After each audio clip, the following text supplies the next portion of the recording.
자, 이제 그 사도 바울의 2차 전도 여행이 이제 본격적으로 시작됩니다. 2차 전도 여행의 중요한 테마는 유럽이에요. 유럽.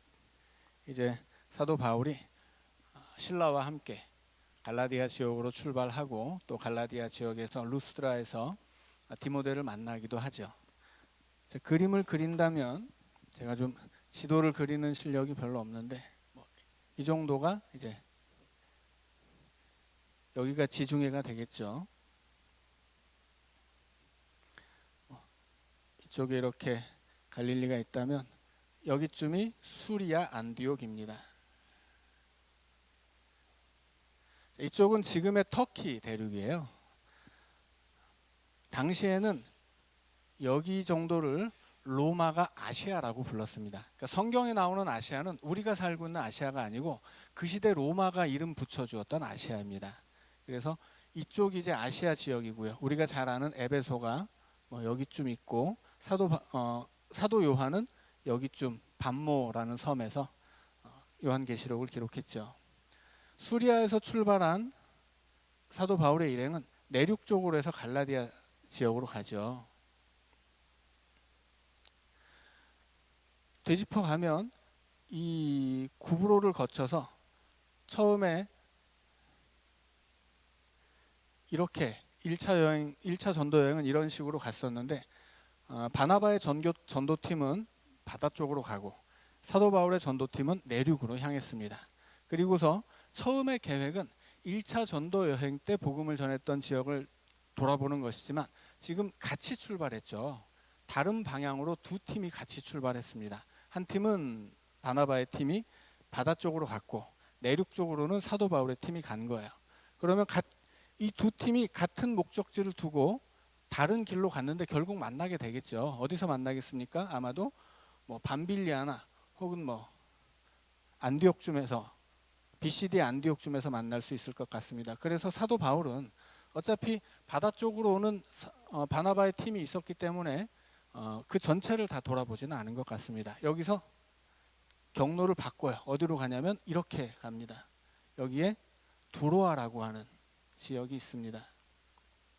이 건너편에는 이렇게 유럽 대륙이 있어요. 여기는 이렇게 넓지 않은데 여기는 이제 그 보스포러스 해협이라고 합니다. 이 보스포러스 해협은 우리가 평화광장에 가면 건너편이 영암이죠. 한 그 정도 넓이밖에 안 돼요. 이 해협을 건너면 유럽입니다.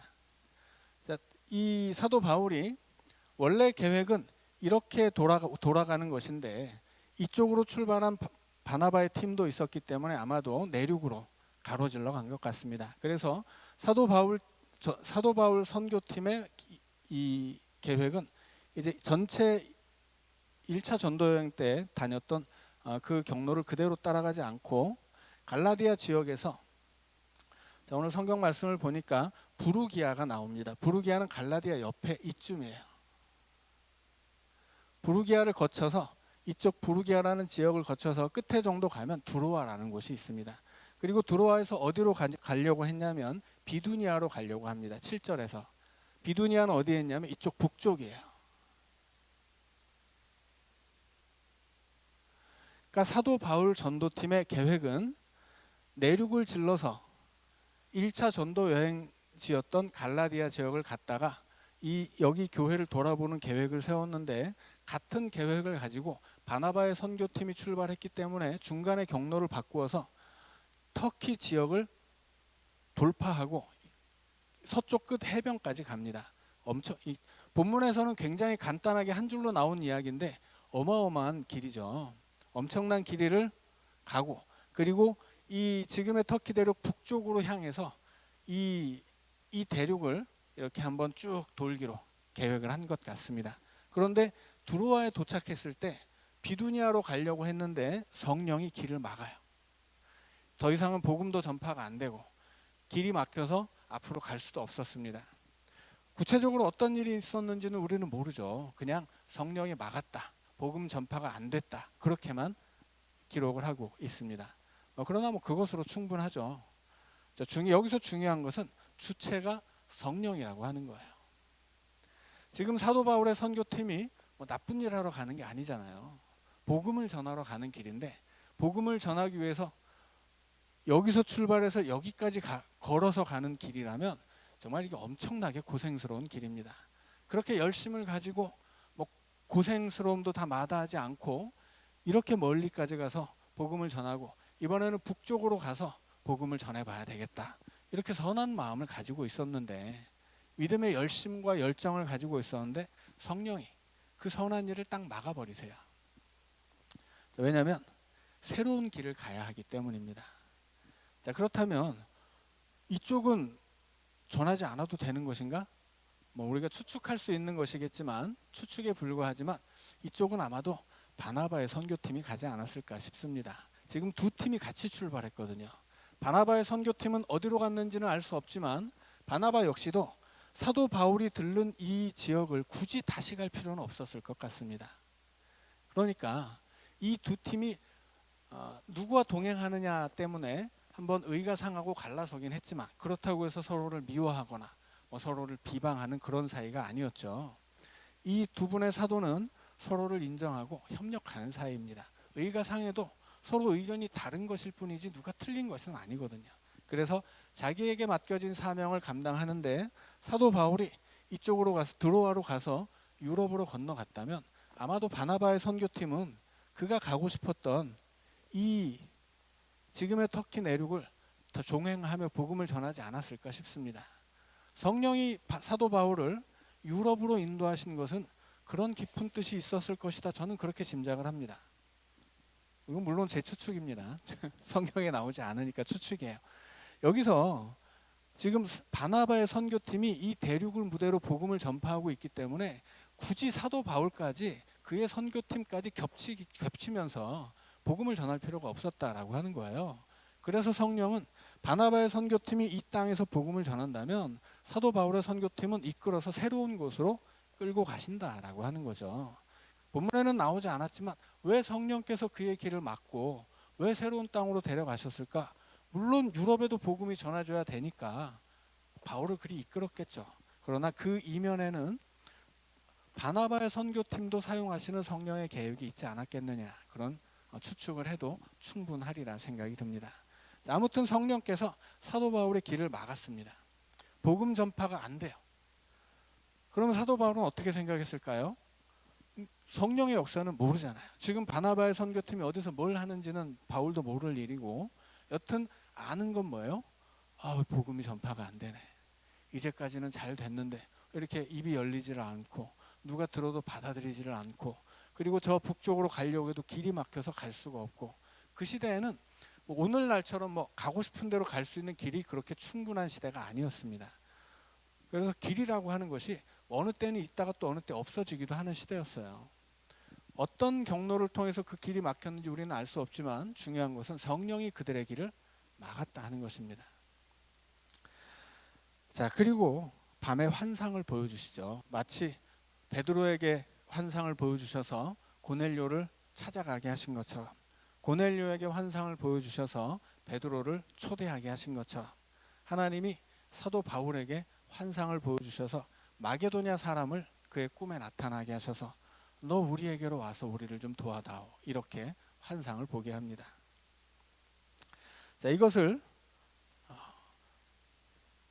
하나님이 저 사람들에게 복음을 전하라고 우리를 부르신 줄로 인정했다라고 하죠.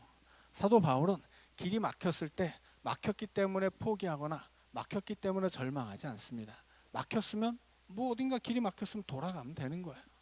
여기로 갈 길이 막혔으면 저기로 가면 되는 거죠.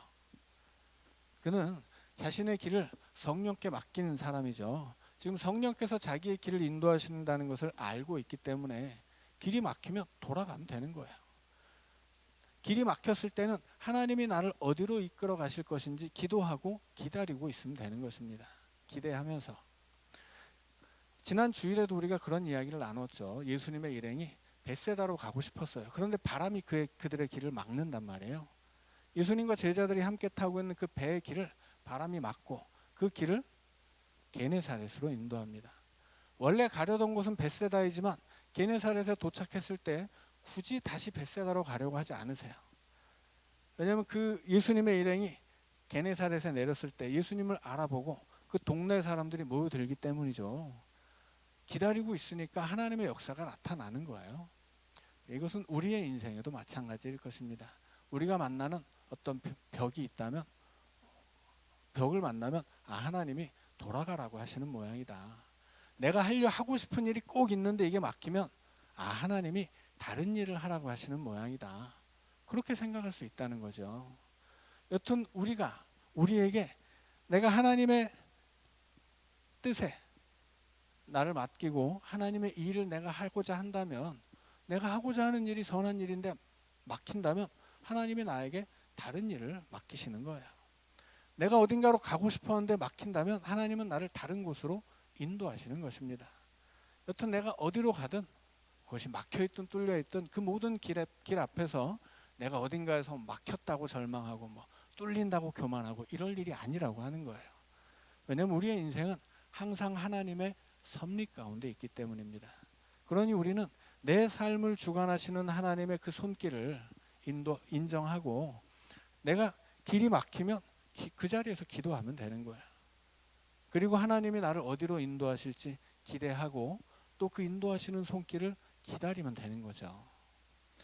자, 그것이 믿음의 삶입니다.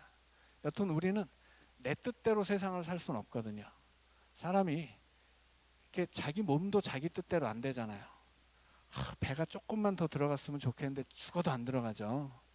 살이 한 2kg만 빠지면 좋겠는데 더 찌지만 않으면 다행이에요. 내 몸도 내 뜻대로 안 되는데 세상에 내 것 아닌 것들이 어떻게 내 뜻대로 되겠어요.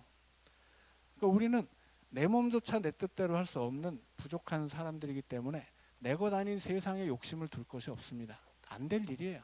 세상이 내 뜻대로 안 되는 게 당연하고, 내가 뭘 하려고 하는데 막히는 게 당연하고, 내가 열심히 했어도 실패하는 게 오히려 당연한 거예요. 그럼에도 불구하고 하나님이 내 삶을 붙잡아서 그 모든 것을 선하게 이루어 가시기 때문에 우리는 내 삶에 은혜 아닌 것이 없다고 고백하는 거죠. 나는 약하고 나는 미련해서 내가 가는 길은 막히고 내가 하는 일은 안 되더라도, 그럼에도 불구하고 하나님이 그걸 다 합쳐서 그 막히는 곳에서 막히는 것, 나를 막는 것, 내가 넘어진 것, 내가 실패한 것, 내 부족함과 모자람까지 다 모아서 그것들을 가지고서 하나님은 선한 결과를 만들어내세요. 그것이 바로 하나님의 섭리이고, 우리의 삶을 하나님이 그렇게 인도하시기 때문에 사도 바울은 낙심하지 않는 거예요. 꿈을 꾸고 마게도냐 사람을 만난 그때 하나님의 뜻이 이것이로구나. 그는 자기의 뜻이 꺾였다고 절망하거나 포기하거나 원망하지 않고 새로운 길로 인도하시는 하나님의 뜻을 쫓아서 유럽으로 건너갑니다. 보스포러스 해협 자체는 이거 얼마 되지도 않는 넓이에요.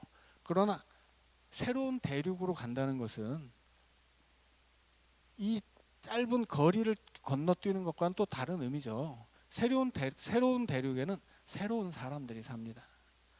그들은 새로운 언어를 써요. 새로운 문화를 가지고 있고, 이 동네에서 살고 있었던 바울에게 이 바다를 건너서 유럽으로 가는 것은 두려운 일이고 어려운 일이에요.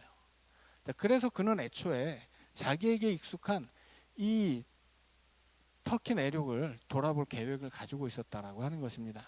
그러니까 바다를 건너서 유럽으로 가는 것은 그에게는 굉장히 어려운 도전입니다.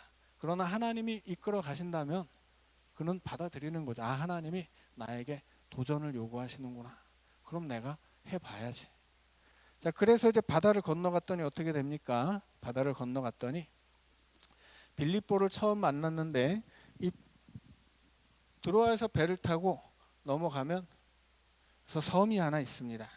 오늘 본문에 사모드라게라고 하는 섬인데, 사모드라게에서 이 내륙으로 들어가면 처음에 만나는 이 해변 항구 마을이 네아폴리예요. 네아폴리에서 길을 따라서 몇 시간 가면 빌립보가 나오는데, 이 빌립보는 12절에 보니까 마게도냐 지방의 첫 성이에요. 그런데 각 줄을 보면 첫 성이라고 번역을 해도 좋지만 첫째 가는 성이요 라고 번역을 해도 좋다라고 써 있습니다. 그러니까 이 빌립보가 당시에 엄청난 도시였다는 뜻이에요. 실제로 역사 안에서도 빌립보는 로마가 직접 개발한 도시입니다. 그래서 이 도시에는 유대인들이 살아도 회당을 지을 수가 없어요. 로마가 만든 계획 도시이고, 이 빌립보에서 거주하는 대부분의 사람은 로마에서 퇴역한 군인들입니다. 그래서 로마를 위해 헌신하고 은퇴한 로마인을 위해서 세워진 유럽 끝자리에 있는 도시가 빌립보예요. 그래서 이 빌립보는 당시에는 작은 로마라고 불렀습니다. 그만큼 로마가 심혈을 기울여 세운 도시이고 굉장히 발전하고 그 시대에 아주 물자가 풍성한 도시였다는 뜻이에요. 당연히 사도 바울이 복음을 전하는데 빌립보로 향해야죠. 많은 사람들이 여기서 복음을 들을 수 있으니까.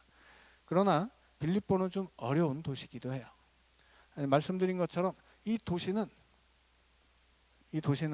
로마 출신의, 주로 로마 군인 출신의 사람들이 사는 도시이고, 예전에 이제 몇 주 전에 빌립보를 가지고서 설교 시간에 말씀드릴 때도 이 빌립보는 그렇게 로마가 세우고 로마가 지원하는 도시였기 때문에 로마의 황제 숭배가 어느 다른 도시보다도 굉장히 강했던 도시입니다. 그러니 사도 바울이 복음 전하는 것이 어렵죠. 이 동네에는 유대인이 살아도 회당을 지을 수가 없고, 주로 사는 사람은 로마의 충성심이 강한 이방인들이었다는 거예요. 그래서 빌립보에 가서 복음을 전하려고 하지만 회당을 만나지 못하기 때문에 어떤 복음을 전할 전초 기지를 얻지 못해요. 그래서 어디로 가냐면 안식일에 이 성 밖에, 이 도시 밖에 물가로 갑니다. 물가는 회당이 없을 때 이스라엘 백성들이 회당을 대신해서 예배나 기도를 위해 모이는 곳이 물가예요.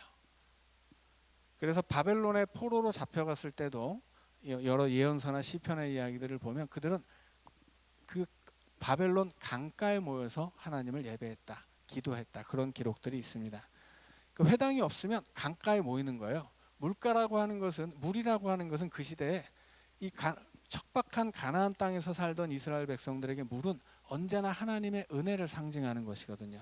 그래서 그 물가에 모인다는 것은 하나님의 은혜가 고여 있는 자리, 그곳을 사모하는 이스라엘 백성들에게는 그 하나님의 은혜를 사모하는 물이 모인 자리야말로 하나님을 만날 수 있는 예배와 기도의 자리였습니다. 그래서 빌립보에 갔을 때도 사도 바울은 회당을 찾지는 못했지만 안식일이 되면 아마도 우리 민족 사람들은 물가에 가서 기도하고 있을 것이다 라고 충분히 짐작할 수 있기 때문에 성을 벗어나서 물가로 가서 마침 거기서 하나님을 예배하는 사람들을 만나게 됩니다. 그런데 그 중에 루디아가 있어요. 루디아는 이방인 여인입니다. 본문에는 설명이 없지만 이 이름은 이 유럽의 이방인들 방식의 이름이기 때문에 그냥 루디아 그러면 당연히 이방인, 그런 거예요. 자, 그래서 빌립보라는 도시 밖으로 안식일에 하나님을 예배하는 사람들을 찾아간 바울이 이방인이지만 하나님을 믿고 있는 루디아라는 사람을 만납니다. 그런데 이 루디아가 자주옥감 장사라고 하죠. 14절에서 자주옥감은 그 시대에는 황궁에서 황족들이 입는 옷입니다. 물론 황족만 입는 것이 아니라 대단히 큰 부자 혹은 대단히 큰 권력을 가진 귀족들이라면 그 옷을 입을 수도 있었어요. 그래서 이 루디아는 당대에 상위 1%의 권력자 혹은 부자들을 상대로 장사를 하는 대단한 여성 사업가였습니다. 마침 그가 이방인이지만 하나님을 믿고 있었어요. 마치 고넬료처럼. 고넬료도 그런 사람이죠. 로마의 군인이지만 하나님을 믿고 있었던 사람이에요. 그를 시냇가에서 만나게 되고 그 물가에서 복음을 전할 때 루디아도 마음이 열려서 복음을 영접하게 되는데 14절은 하나님이 그 마음을 열어주셨다. 주께서 그 마음을 열어주셨다라고 해요. 바울이 말을 잘했기 때문에 복음을 영접하는 게 아니에요. 우리도 복음 전할 때 그렇죠. 야, 우리 교회 가자, 우리 예수 믿자. 우리가 뭐 무슨 말을 잘한다고 되는 게 아니에요. 반대로 얘기하면 말을 좀 못해도 괜찮다는 얘기예요. 중요한 것은 하나님이 그의 마음을 열어주느냐, 이것이지 내가 말을 잘했느냐, 내가 말을 좀 못했느냐, 이 차이는 크지 않다라고 하는 거죠. 중요한 것은 주님이 그 여인의 마음을 열어주십니다.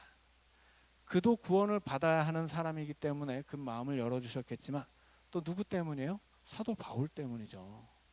빌립보라는 이 유럽의 낯선 도시에서 이 낯선 도시에 처음 온 열정만 있는 사도에게 하나님이 좋은 친구를 붙여주신 거예요. 그래서 이 좋은 친구가 자기 집으로 사도 바울을 강권해서 끌고 갑니다. 너 우리 집에 꼭 와야 돼. 우리 집을 교회로 삼아서 예배 드려줘. 사도 바울이 부탁해도 들어줄까 말까 한 이야기고, 부탁해서 들어주기만 해도 감사한 이야기인데, 오히려 루디아가 강권해서 제발 우리 집으로 와주세요. 제발 우리 집을 예배의 처소로 삼아주세요. 우리 집에 머물면서 복음을 전해주세요. 오히려 태도가 뒤바뀌었죠. 하나님이 이 새로운 곳으로 사도 바울을 인도하실 뿐 아니라 이곳에서 하나님의 인도함을 받아서 간 그곳에서 충분히 복음을 전할 수 있도록 좋은 동역자를 붙여주셨다 하는 것입니다. 빌립보서를 읽어보면 사도 바울이 내내 하는 얘기가 뭐예요? 사랑하는 빌립보, 사랑하는 빌립보. 그렇게 사랑한다는 말을 주구장창 하는 그 서신은 딱 두 개밖에 없는데, 하나는 빌립보서, 하나는 데살로니가 전서입니다. 데살로니가와 빌립보는 사도 바울에게 굉장히 특별한 지역이다라고 하는 거죠. 빌립보는 당연히 바울에게 특별한 지역이었을 거예요. 빌립보로 가기 위해서는 대단히 큰 결단을 해야 했을 것이고, 여기서 만난 루디아와 여기서 일어났던 복음 전파의 사역들을 통해서 그가 성령의 인도하심을 강하게 확신할 수 있었을 것입니다. 이후에도 우리는 어떤 일이 일어나는지 보게 되겠지만, 이 빌립보는 그렇게 사도 바울에게는 그 일평생 마음에 남는 사랑하는 지역, 거기 세워진 교회들, 거기서 복음을 전한 사람들은 사랑하는 교회, 사랑하는 성도들이었습니다. 하나님 성령께서 그를 이끌어 가실 때 그렇게 모든 것이 합력하여 선을 이루어 갈 수 있도록 역사해 주셨다 하는 것입니다. 자, 그래서 우리 지난 주일에도 말씀드렸지만 우리의 삶에는 하나님의 손길이 있습니다. 우리 삶을 붙잡고 있는 거죠. 우리가 살아가는 세상에는 하나님이 보내시는 바람이 불고 있어요.